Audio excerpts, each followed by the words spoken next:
qaraxan oo loo adeegsaday gaari ayaa iridda hore ee xarunta degmada Hodan ka dhacay waxaana uu geystay khasaare kala duwan iyadoo gabi ahaan qayb ka mid ah degmada Hodan xarunta ay burburtay waxaana sidoo kale khasaaraha dadka uu soo gaaray ka mid ah shaqaalaha xarunta degmada Hodan inta la xaqiijiyay gudaha xarunta waxaa ku geeriyootay ilaa 5 ruux oo ay ku jiraan shaqaalaha iyo sidoo kale askar ka tirsan ciidamada amniga xarunta waxaa burburtay guud ahaan guryaha ku hareeraysan xarunta degmada Hodan dhaawacyo ku dhow ilaa 20 ruux ayaa loo qaaday isbitaalada magaalada Muqdisho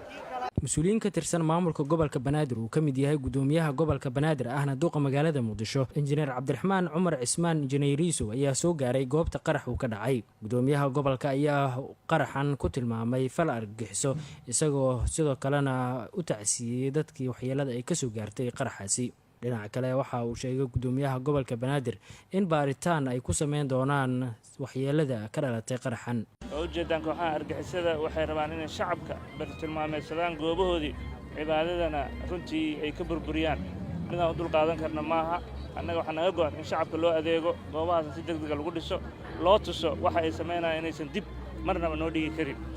ilaa iyo hadda muxuu ahaa waxaan ognahay naftii halige gaari wata inuu si xoog ku soo jeeray ciidamadii waxaan rabnaa in halkan aad uga mahad celino ciidamada geesiyaasha oo hor istaagay xabadana ku furay ilaa xabadaha lagu furayayna uu si ku talagal ah goobtii cibaadada markuu soo gaaray isku qarxiyay waxaan rabnaa inaan wixii alaal ciddii ciidamadii geesiyaasha ay ku shahiiday iyo dadkii kale bulshada ahaa ee halkan joogayba inaan maaragtay muxuu ka tacsiyay inuu ilaahna uga barino inuu jannadii ka waraabiyo gacan ka xaqdaran ayaa dishay kooxahana muxuu ahaa inay sidaan oo kale u bartilmaameedsadaan waa runtii wax mid aad noo dhibaysa waxaan marnaba la ilaabi karin ciidamada inta xabadaha gamaysay inta naftooda u hurtay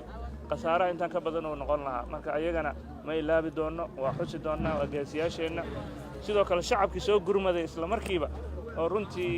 muxuu ahaa la ilaabi karin oo qaatay xitaa inay naftooda u huraan haddii xitaa qarax kala dhici lahaa ayagana aad uga mahad celinaynaa shacabku waxaa moodaa inay maanta soo jeesteen ay diidan yihiin kooxaha argagixisada inay dhibaato u geystaan ilaa iyo hadda warbixin rasmi ah hadhow hay'adaha amniga iyo markii la soo baara la idin siin doonaa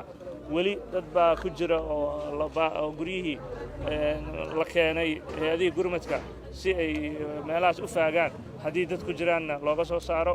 dad baa isbitaalada la geeyo dhaawaca marka annaga waxaan rabnaa in dadkii dhaawacana u gurmano isbitaaladii aan tagno dad kalena aan ka codsanno inay soo gurmadaan ay u gaaraan dadka dhibaatadu waxay yeelaysay muddo 10 cisho gudahood waa qaraxii labaad oo lagu weeraro xarun degmo oo ka tirsan gobolka Banaadir toddobaadkii hore qarax noocan oo kale ayaa ka dhacay xarunta degmada Huludaag iyadoo halkaasi dhimasho iyo dhaawac iyo burburba ay ka dhasheen